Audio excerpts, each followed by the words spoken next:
gözünü yandırır. Gözünün içine dolur çünkü.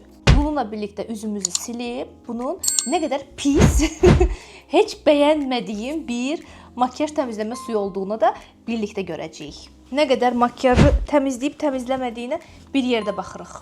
Gördüğünüz gibi ben hazıram. Bu arada bu saçımdakini beğendiniz. Temu'dan almışam. Bence çok qəşəngdir. Əvvəlcə bunu çalxalamaq lazımdır təbii ki. Makyaj pambığımızı çıxardırıq və bol-bol tökürük. Bol-bol tökürük. Az yox, bol-bol. Təmizlənsin. Digər gözümüzə keçək. Yəni bu məhsulu gözünüzü yaxşı təmizləmək istəyirsinizsə çox bol-bol istifadə etməlisiniz və beləliklə də çox daha tez qurtaracaq. Bu qədər məhsula da yəni çox ucuz da deyil bu arada. Çox məhsulda istifadə edəndə adamın gözünü yandırır. Gözünün içinə dolur çünki. Baxın, hələ də gözümdə, kipriyimdə tur var. Bu amma baxın bu gündədir. Mən bundan yenə götürməliyəm və yenə həmin gözümə yenə bu qədər məhsul istifadə edib tökməliyəm və bu bunun böyük boyudur bu arada. Sadəcə bir dəfə ya da 2 dəfə istifadə etmişəm. Bu məhsula verəcəyiniz puldansa Garnier'in ya da L'Oreal Paris'in üz təmizləmə yağları, suları var, misellar suları var. O misellar sulardan istifadə edin.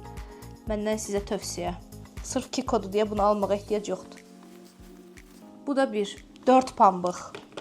İndi təzədən bir dənə də pambıq götürürük. Bu arada gözümün içi torlanır. Gözümün içinə dolur deyə gözüm əməlli başlı torlanır. Onsuz da eynəksiz çox da yaxşı görmürəm. Yəni inanın ki, bəli, nəmləndirmə effekti var. Belə üzünüz yağlı kimi hiss edirsiniz. Amma təbii ki, mən gedib üzümü yuyub, daha sonra nəmləndirici və s. çəkəcəm. Bu qədər təmizlədi. Yəni daha çox təmizləyə bilərdi təbii ki. Amma inanın ki, bir pambıq da istifadə eləsəm, yenə də üzümdə hələ də makyajın olduğuna o qədər əminəm ki, ona görə mən bu məhsulu istifadə etməyi tövsiyə eləmirəm. Özüm də belə arada istifadə eləyəcəm. Çünki nə qədər başqa məhsullarım da var. Bu da olsun da qalsın, kolleksiyamızda qalsın.